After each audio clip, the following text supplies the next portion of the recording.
Okay, so this is going to be a response video to Draft Science about the flyby argument.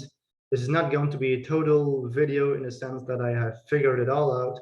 I'm just going to share what came into mind first, and I'm going to look up some more information about it later, particularly about the physics and the mathematics behind it, about flybys. So first I'm going to show you a part of the clip, of the video clip, just to have a better grasp about what this is all about. You fly by it quickly. Oh, Time you're in the gravity, you change how much gravity you're affected by. So I've given this simple, the most obvious of thought experiments that really are, they've already done these things. I mean, I've already pointed out NASA overtly tells you, we basically just use the Newton stuff.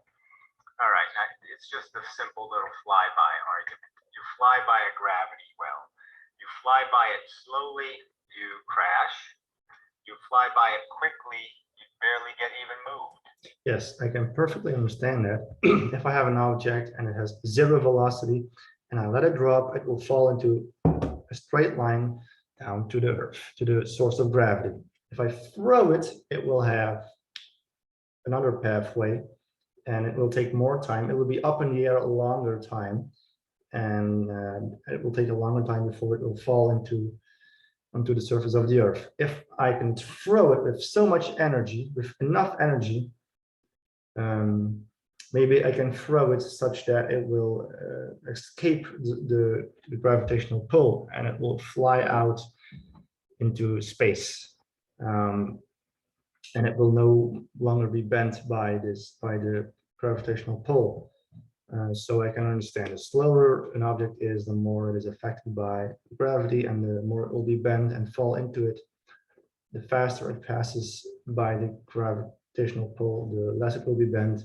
And if it is fast enough, it will escape the gravity source, the gravitational pull, and it will not be less and less bent.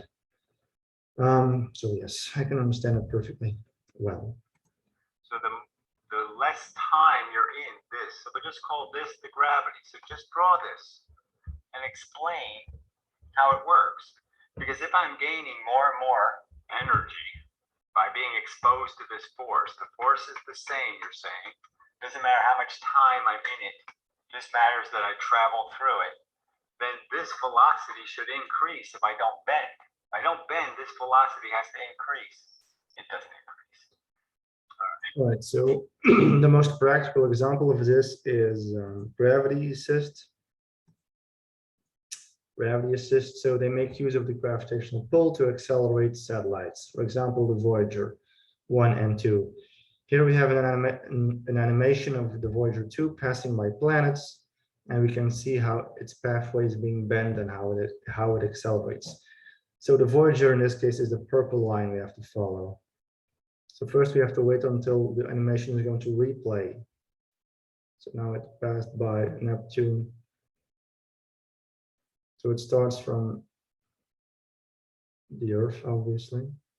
So it goes, passes by Jupiter, being bent and accelerated. It bends and it accelerates. It bends and it accelerates.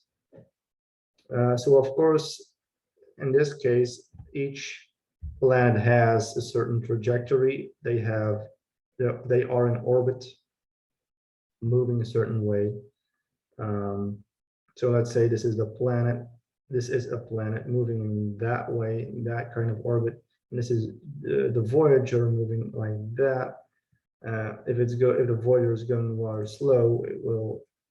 If it's going too slow, it will be affected by gravity a lot, and it will crash. Yes, makes sense. If it's going faster, it will do something like this. If it's going even more faster, it will be less bent, and even more faster like this. So the faster it goes, the lesser it will be bent. So in this case, I suppose that you mean a gravity well, so a planet, for example, a planet just standing still, not in orbit, not in orbit, with no velocity, and then an object passes by with a certain velocity.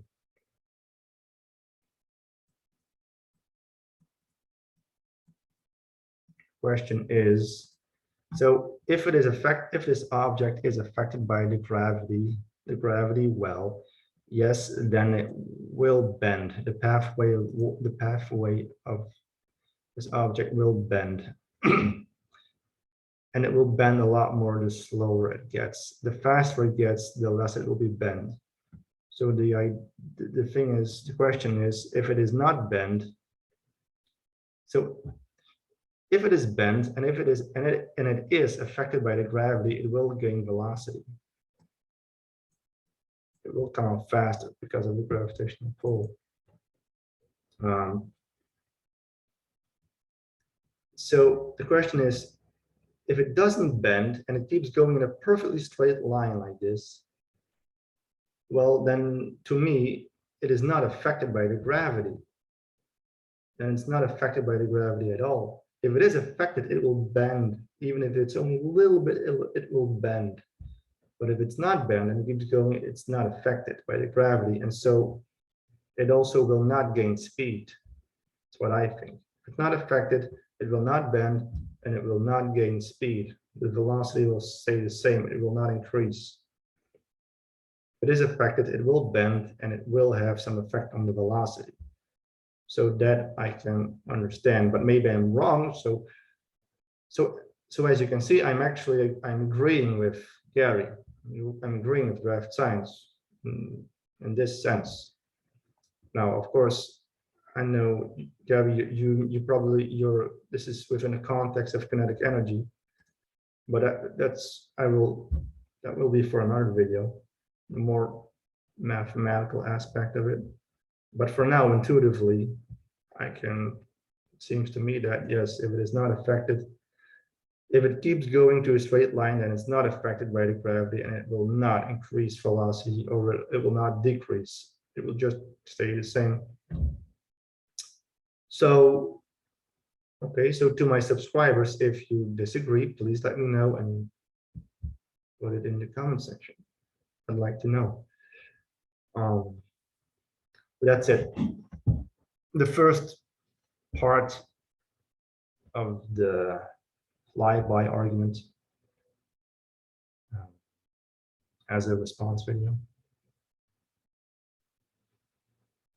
Okay, so that's all, right? Yes, that's all.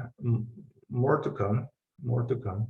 So start recording and see you in the next video.